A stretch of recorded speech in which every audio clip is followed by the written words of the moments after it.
God Almighty says in Surah the Night, "As for he who gives and fears God, and believes in the most beautiful reward, we will ease his way to the greatest ease. But as for he who is stingy, and thinks himself self-sufficient, and denies the most beautiful reward, we will ease his way to the greatest difficulty, and his wealth will not benefit him when he perishes."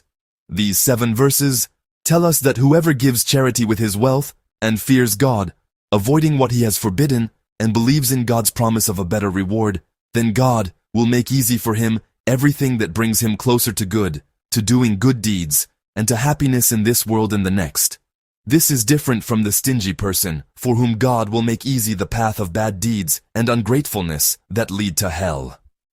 Let's break down the verses. As for he who gives and fears God, gives.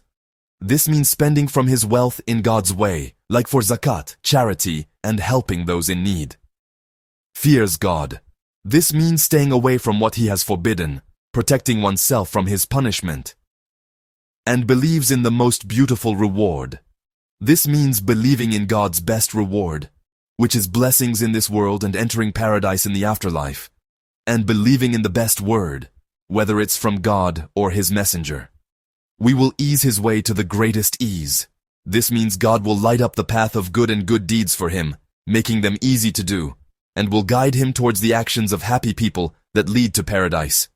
And as for he who is stingy and thinks himself self-sufficient, this means who holds onto his wealth without spending what he should, and is happy with this world at the expense of the afterlife, and denies the most beautiful reward. This means denying God's promise of a better reward in this world and the afterlife. We will ease his way to the greatest difficulty. This means God will make easy for him the path of evil and bad deeds that lead to hell. And his wealth will not benefit him when he perishes, means that the money he has saved and been stingy with will not help him at all, or do him any good if he dies and is in the afterlife.